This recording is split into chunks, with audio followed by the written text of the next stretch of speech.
Hello class, this is part 2 video for chapter 1, Accounting and Business. So in part 1 we covered general stuff. We gave the definition to accounting, we also described accounting users, talked about careers, and accounting fundamentals. So in the second part we're actually going to start doing accounting. So I will introduce our fundamental accounting equation and we will do some business transaction analysis. So this will be our second part of chapter 1 video, and then in the third part I will talk about financial statements. Okay, so let me get to the equation. Here we go. So accounting equation and its components. Accounting doesn't have that much math. That's a fear of a lot of my students, is that this is a math course, and it's not. We use very basic math, and this is an example of our accounting equation. Everything will end up at the end of the cycle, at the end of the period, will end up balancing this equation. And guys, you can see three components of the equation. We have assets equals to liabilities plus equity. For a corporation, it's called stockholders' equity. I think about it this way. If you bought a car for $20,000, that's your asset. It's a resource you own or control. Assets are properties or resources we own or control. $20,000, right? Let me go right here. So I bought a car for $20,000. Well, how did I? So the left part of the equation shows to you what you have. The right side of the equation shows you, well, how did you pay for it? How did you finance it? So let's say that I put $5,000 down. That's my equity. That is my claim against my car. That was my down payment. So if I lose the car, or like out of $20,000, how much is my equity in this car? How much have I paid off? Well, I put down $5,000. So it's the owner's claim against assets. Sometimes equity is called residual amount or net assets. And guys, of course, if I make payments on my car loan, then every month this equity will go up. And what's a liability? Well, that's the loan I take. So if I have to finance my car, I had to take $15,000 auto loan from a bank, and that's debt, DEBT, or we call it in accounting a liabilities. It's the creditor's claim against my asset. It's the creditor's, it's my bank's claim against my asset. So of course, in general, I want equity to be higher and liabilities to be lower. So next slide again shows you that assets represent what you got, what you own, and then liabilities and equity represent financing, or how did you pay for it. So I hope it makes sense. So these are examples of asset accounts.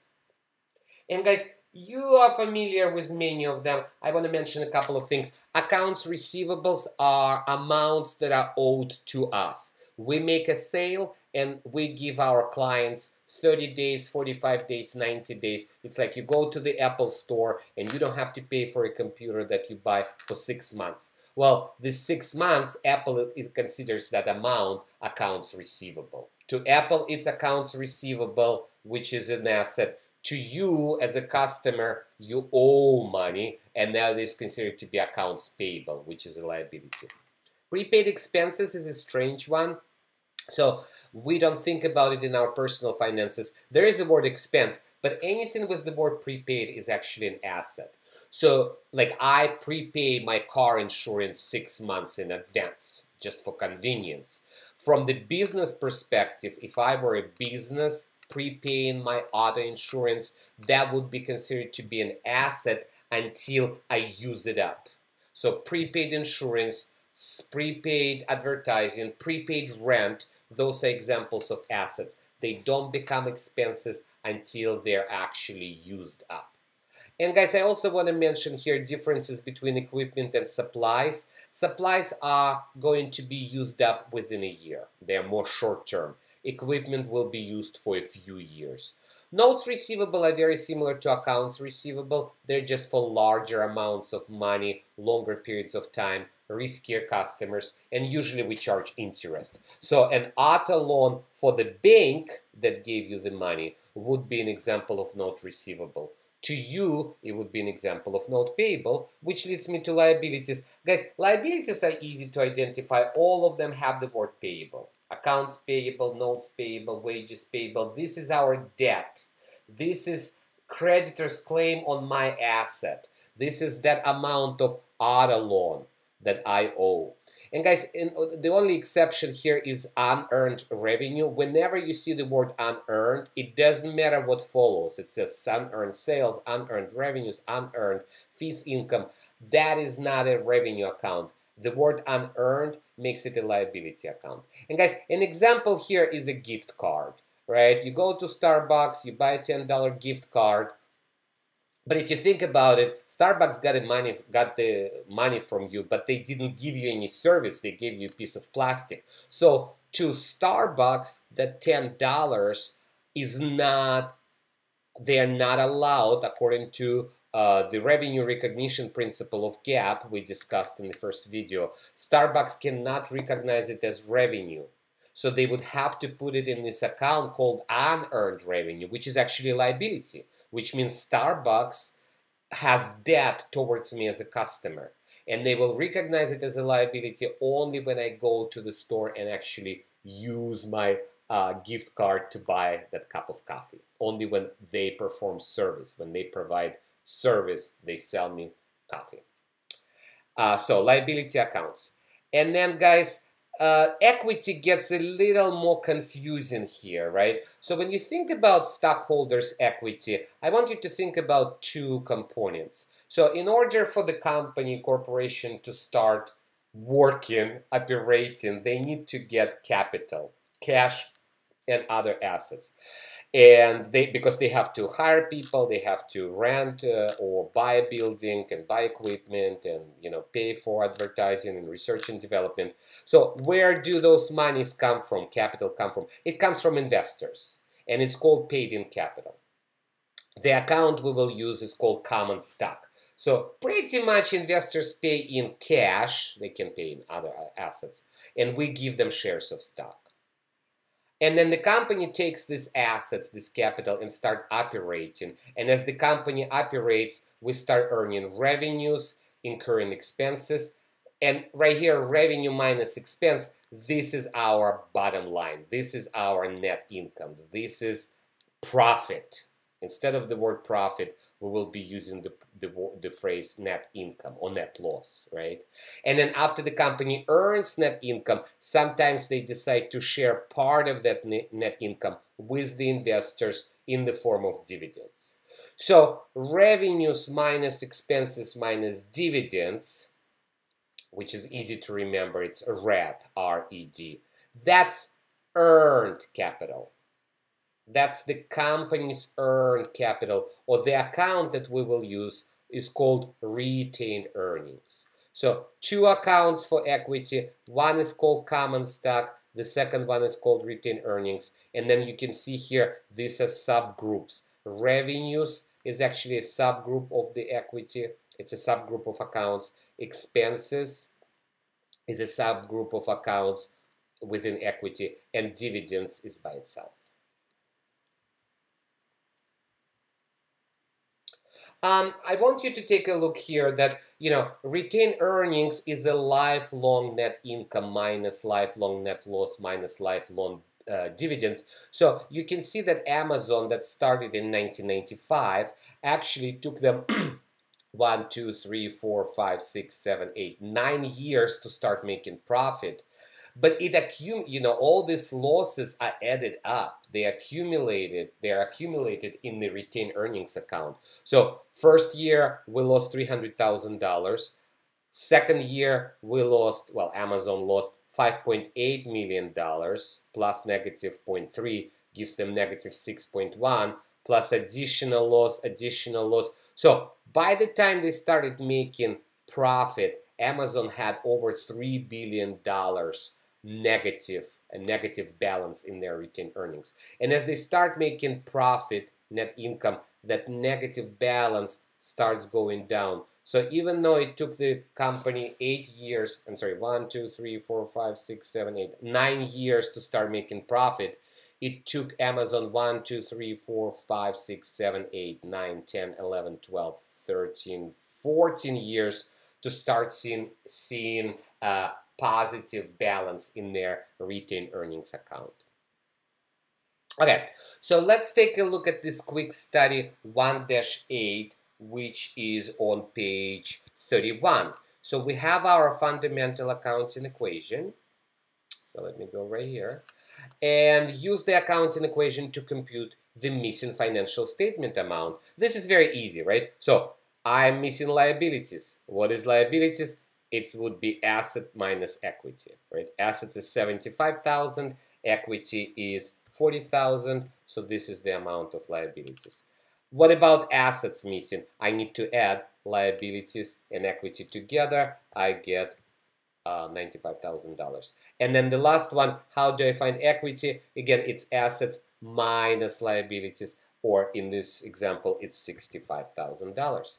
Now, the next example becomes a little bit harder, this is the expanded version of the accounting equation. Because guys, notice here that besides liabilities and equity, we also put here revenues, expenses, and dividends. And notice that dividends and expenses are negative. So I'm missing revenues. So I have assets, liabilities, common stock, dividends is 0, and expenses. So I'm going to assume revenues is an X. So this is what we're going to do. I'm just going to use the data, 40,000 assets equals to 16,000 liabilities plus common stock $20,000 plus, minus 0 dividends, which we can just not even list, plus revenues, that's an X, and minus expenses of $8,000. So I'm going to solve for an X. So you need to know basic math, right? For this course, it's not going to get, our equations are not going to get harder than that. So I'm going to flip it over. So 16,000 plus 20,000 is 36,000 minus 8 is $28,000. So $28,000 plus X equals to $40,000, and then I'm going to leave X by itself, and I will move 28,000 to the right side of the equation. When we move the amount, it changes the signs. So I have 40,000 minus 28,000, and I solve for an X, which is $12,000. That's the answer. So how much are my revenues? My revenues are $12,000. And remember that you can always check your work to see if you did it correctly, and we did. I am not going to complete this second company. You can practice on your own. Okay, moving on here. Analyze business transactions using the accounting equation. Oh, before I do that, let me do one more thing here. So I threw together this bunch of accounts, and I want us to focus just on the first two columns. I want us to classify each account. So we have assets, liabilities, stockholders' equity, revenues, and expenses. Dividends, we will, because it's the account by itself, we will put it as a part of stockholders' equity. Okay, so let's classify them. What is common stock? And that's stockholders' equity. And what about salary expense? An expense account will always have to have the word expense. If there's a word expense, it's an expense account. If there's no word expense, it's not expense. And cash is, of course, an asset. Accounts payable is a liability. Remember that liability accounts must have the word payable or unearned. Office supplies is an asset. Now, there is a different account called office supplies expense, but if there's no word expense, these are supplies we're still using. They're still our property. Dividends, I will say stockholders' equity. Unearned consulting fees, don't get scared here. You see the word unearned, it makes it a liability. It's not revenue, it's a liability. Accounts receivable is an asset. Sales is an example of the revenue account. So revenue accounts would be anything with the word fees, but without the word unearned, like consulting fees or income or sales. Prepaid rent, anything prepaid is an asset. Utilities expense is an expense.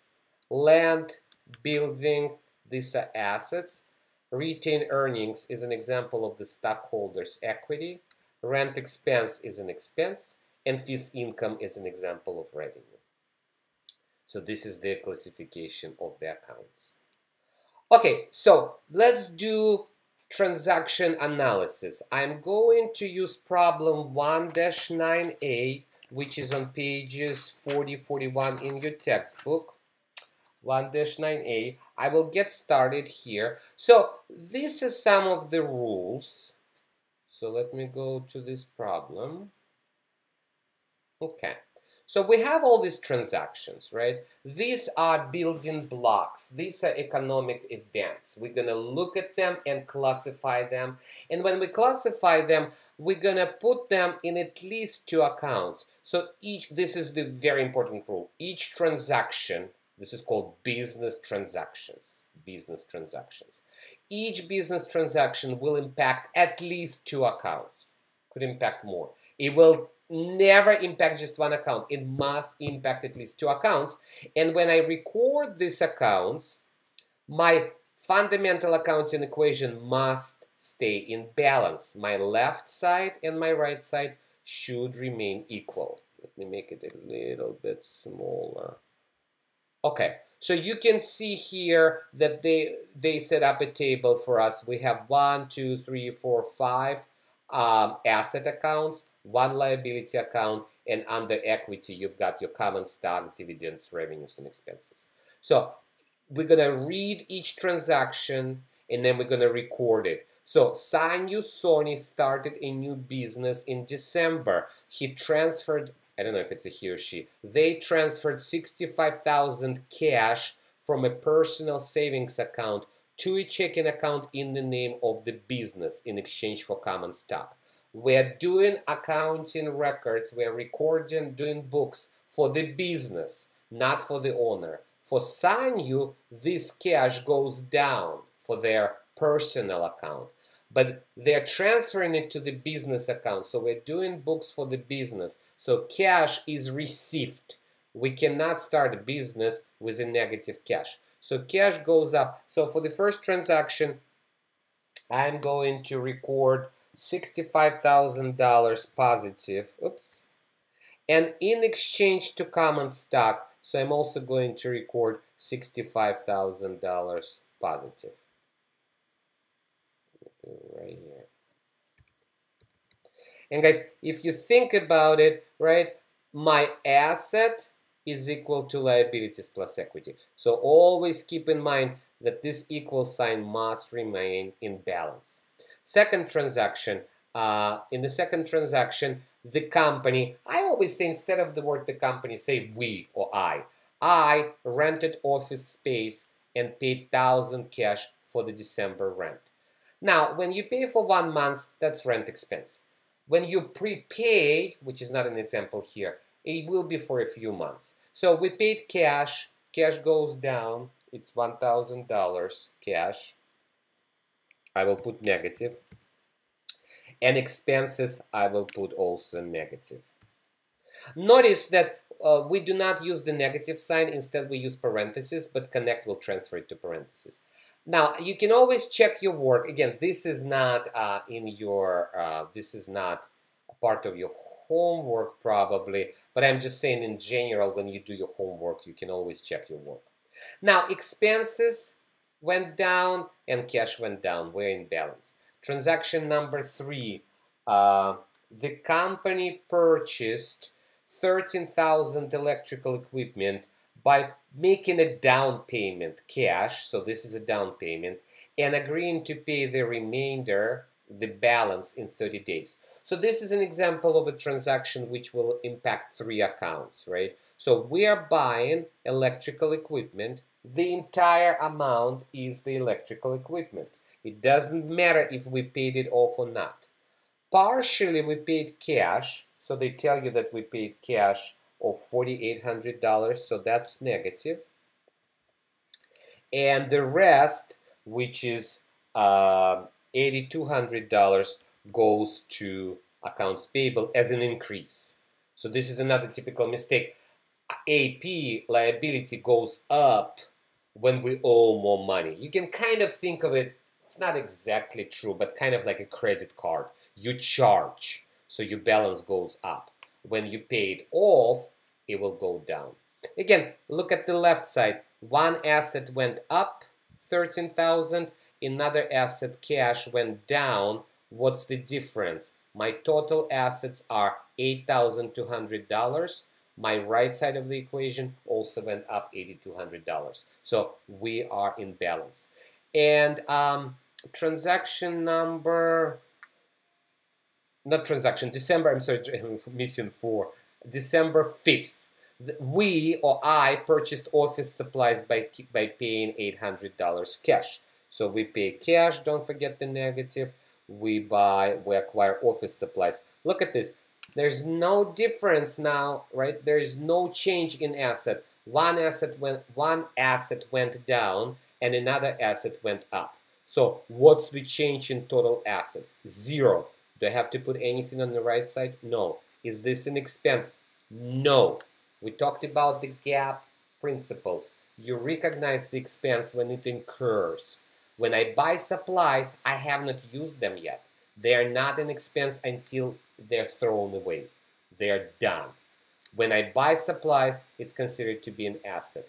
I will recognize them as an expense in chapter 3 when we're going to assess and see, well, how much of this supplies is used up, gone, thrown away. And that component, that portion of $800 will become an expense later on.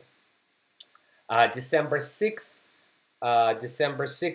we completed electrical work and immediately collected $1,200 cash for these services. Guys, whenever you see the company performed, the company completed, the company built, any of that, completed, performed, built, that's revenue. Sometimes we receive cash, like in this example, we right away collect money. So my cash goes up $1,200 and I recognize revenue, $1,200, positive, positive. For now, revenue is always positive. Or if it says that I have not collected money, that would mean that I have revenue and accounts receivable. Like for example, we'll see it later on. December 8th, I purchased $2,530 of office equipment on credit.